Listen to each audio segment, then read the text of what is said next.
One player was destined for greatness until he got caught up in his own murder mystery. Today, the 33-year-old former star is missing. Another got so overwhelmed by the glitz and glamour of fame that it pushed him to the brink. This is a Ben Gordon that no one knows, leaving him in desperate need of psychiatric help. These are jaw-dropping stories of NBA stars that the world wishes it could forget. First is Reggie Harding. Reggie Harding's life was a wild ride. But it's a tragic story too, and I did devoted an entire chapter, and probably the longest chapter of the book, to Reggie Harding, because he was such a fascinating character. Today, if he were around, somebody would do a documentary on Reggie Harding. He was born into pretty tough circumstances, with a teenage mom who couldn't care for him, so he was put up for adoption. From the start, Reggie was a handful, a bully, a troublemaker. But he was also a basketball prodigy. His talent was undeniable, and people were mesmerized it. They turned a blind eye to his behavior because of that. Now, by high school, Reggie was a hometown hero. 3 state championships. Can you believe that? College scouts were drooling, but Reggie's grades were abysmal. Still, that didn't stop him from making history as the first player drafted into the NBA straight out of high school. But here's where the fairy tale takes a dark and unsettling turn.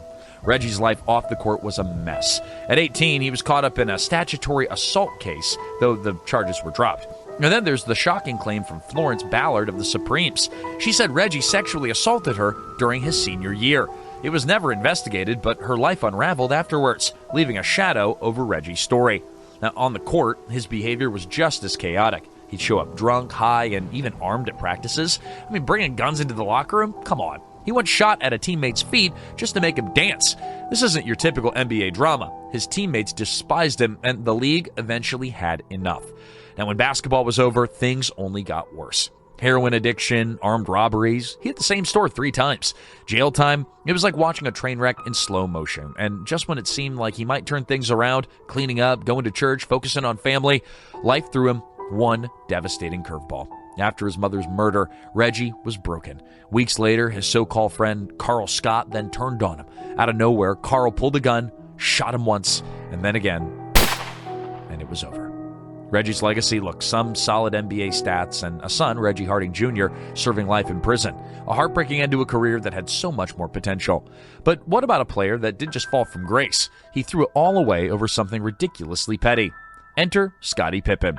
Now, Scottie Pippen was a skinny kid from a small Arkansas town, the youngest of 12 siblings, growing up dirt poor, and to top it off, he wasn't a high school superstar. Far from it. As a senior, he was just 6'1", barely made the varsity team. Let's be real, at that point, no one was betting him to make it to the NBA. But life had a little plot twist waiting. His high school coach knew someone at an NAIA school, Central Arkansas University, and that tiny connection changed everything. Then, like something out of a movie, Pippen hit a crazy growth spurt. Suddenly, he was 6'8". With his new size and raw talent, he started dominating, and NBA scouts started to take notice. By 1987, Jerry Krause made sure that the Chicago Bulls picked him with the 5th overall pick. And that is when the legend was born. Pippen and Michael Jordan, easily the greatest duo in NBA history. Jordan was the superstar, but Pippen was the ultimate sidekick, locking down opponents, making plays, doing all the little things that made the Bulls unstoppable. 6 rings later, and his place in history was set. But then came 1994, and things got complicated. With Jordan retired, Pippen led the Bulls to 55 wins and nearly won the MVP. But when Phil Jackson drew up a game-winning play for Tony Kukoc instead, Pippen refused to go back in. Yeah, the Bulls still won, but that moment became a stain on his legacy. And life after basketball, it hasn't been smooth sailing. Bad investments, a failed coaching career, and an ugly headline-grabbing divorce from Larsa Pippen, who later had an affair with the rapper Future. It put him through the ringer. And then the Last Dance documentary dropped in 2020, and instead of celebrating it, Pippen felt slighted. He thought it made Jordan look like a god while downplaying his role.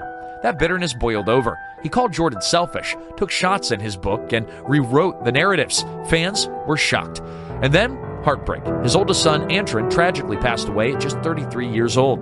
And if that wasn't enough, Michael Jordan's son, Marcus, started dating Pippen's ex-wife, Larsa. Talk about a gut punch.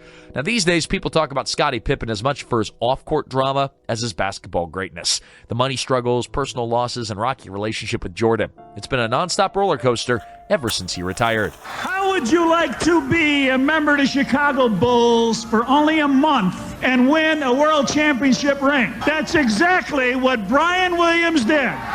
This means the world to me. Now, imagine this. A guy with everything. An NBA career, championship ring, millions of dollars. He just walks away from it all. It's crazy, right? But that's exactly what Bison Dele did. Let me tell you why. Born Brian Williams, he didn't have a typical childhood. His dad was in a famous music group, and his parents divorced early on. Brian and his brother Kevin grew up without much stability. In high school, he was a track star, but then boom, a massive growth spurt. He shot up to nearly 7 feet tall, picked up a basketball, and became unstoppable. By the time he was drafted 10th overall, Brian was a beast on the court. But here's the twist. Brian didn't love basketball. Imagine working so hard for something only to realize your heart's not really in it. One time he was reading a Miles Davis biography and started crying. His teammates asked why, and Brian said, "I wish I had the same passion for basketball that Miles has for music." That's deep, right? Eventually, he walked away from the NBA, turning down a $35 million contract. Why? Well, he wanted to see the world. He traveled everywhere, snorkeling in Australia, riding camels in Egypt. He even learned to fly planes. He changed his name to Bison Dele to honor his heritage and then lived life his way. But then it all took a dark turn. On a sailing trip from Tahiti to Hawaii with his girlfriend and a captain, his older brother Kevin showed up uninvited. Kevin always struggled. He was bitter, he was broke, and jealous of Bison's success. Tensions exploded and then silence. Dele has disappeared along with his girlfriend Serena Carlin. The couple has not been heard from in weeks. I knew something was wrong when Bison wasn't picking up the phone. The boat vanished. Kevin came back alone. He tried to steal Bison's identity and later confessed to killing him and throwing the others overboard. It's unbelievable, right? But without enough evidence, Kevin wasn't convicted. He eventually took his own life. Crazy what jealousy can do to a man, but sometimes even love can be deadly. Let's talk about Rick Barry. Ricky Barry was born in Michigan, and basketball was in his blood. His dad was an assistant coach at Michigan State when Magic Johnson was there, so Ricky grew up surrounded by the game. And he wasn't just around it, he was built for it. At 6'8", with a silky smooth shot, he had all the tools to be a star. The Sacramento Kings saw it and drafted him 18th overall in 1988. And then, boom, his rookie season was electric. He had one of the best shooting touches in the league, dropping 11 points per game on a crazy 40% from three. Now, this was in the late 80s. Three-pointers, it's not like today. They weren't even a big deal yet. He was way ahead of the curve. And then when February 1989 hit, Ricky went off, scoring 34 points against the Warriors. And by the end of the season, he was averaging 18.3 points and 5 rebounds. And everyone thought, this guy's going to be huge. And off the court, Ricky wasn't your typical flashy NBA rookie. No ego, no arrogance, just a humble and smart guy thinking beyond basketball. He even worked at a car dealership in the summer to prepare for life after the game. But behind the scenes, something wasn't right. On August 14th of 1989, everything changed. News broke that Rookie died by self-harm. Just like that, he was gone. The reason? An argument with his wife. He believed that she didn't love him and that she was taking advantage of him. Nobody saw it coming. His friends were stunned. His best friend, Jeff Logan, thought it wasn't just about his marriage, but the pressure, the expectations, and the weight of everything. And then, things even got stranger. His family then canceled the memorial. His wife, Valerie, disappeared from the public eye. The Kings tried to move forward, but Ricky's loss left a hole that they couldn't fill. Next on our list is Eddie Johnson, or better known as Fast Eddie. Now, just to clear up any confusion, there are two Eddie Johnsons. There's the criminal, and the other, well, he's an NBA star who played for the Sonics, Kings, and Royals. That Eddie Johnson, that's a fantastic guy. He runs charities, does amazing work. Let's not mix them up. Now, the other Eddie Johnson started off as a high school basketball phenom in Florida, a player who could light up the scoreboard like no one else. By the time he hit college, Eddie was a force of nature, averaging about 22 points per game as a freshman. This guy was electric. He was lightning quick, deadly from anywhere on the court, and fearless when driving to the hoop. But as incredible as his talent was, the cracks started showing early. Year by year, his scoring dropped, and by his senior season, he was down to 15 points per game. People said his attitude was the problem. He clashed with coaches, teammates, anyone in his path.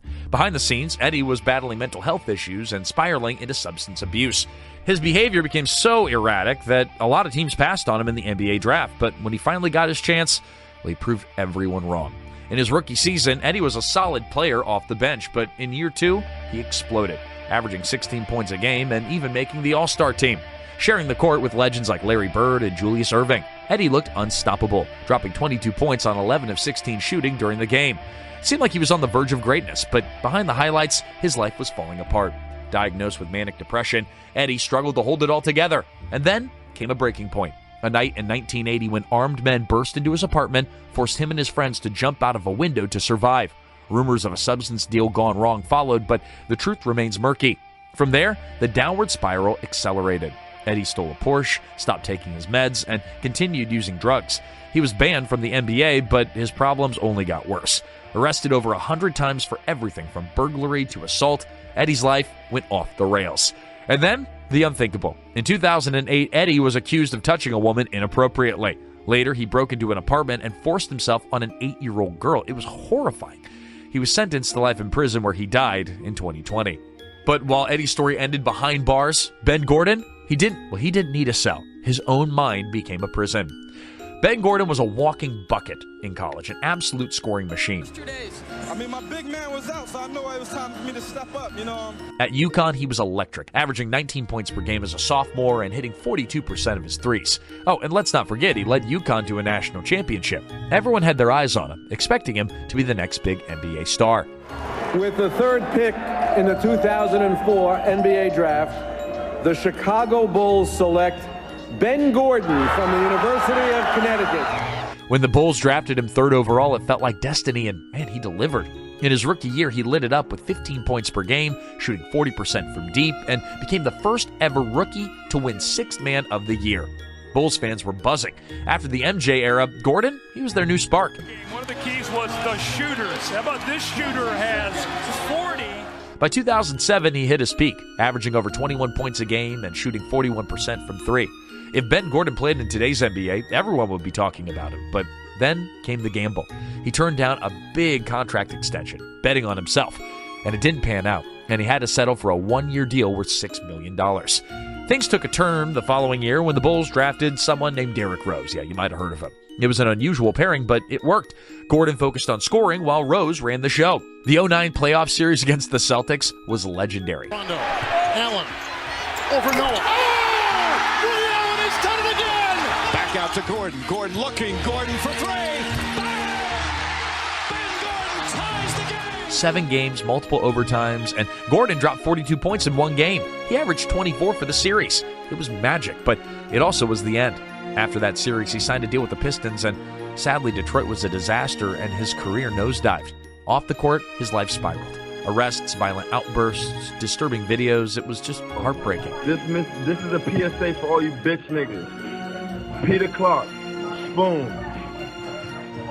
Al, all you niggas, David Clark, Rod Swain, Lou Tucker, all you niggas who been hating and shit, talking sideways, any one of you niggas pull up right now. Gordon later opened up about his mental health struggles, saying that life after basketball felt like being trapped in his mind. Therapy did help, and he even started a charity to support others, but the darkness didn't fade. In 2022, he was arrested for punching his son, and months later, he was threatening people with sewing needles. Outside of Harlem Hospital, with former NBA player and Sixth Man of the Year, Ben Gordon, seems to be having some mental issues, trying to stab people. Weapon of choice, sewing needles. And this is one of the needles that they say Ben was using. Ben, nigga, high off stabbing people with needles and shit in Harlem. Yes, that's Ben Gordon. Former NBA player, 39-year-old, was detained outside a Harlem apartment building this morning. Police took him to Harlem Hospital, where he tried to make a brazen escape and leave the hospital. Got into more trouble in 2023. It's more medical than it is like he's a bad guy. He's not a bad guy. Which of these star stories shocked you the most? Well, let us know in the comments below. And while you're at it, don't forget to give this video a thumbs up and hit that subscribe button for more such content.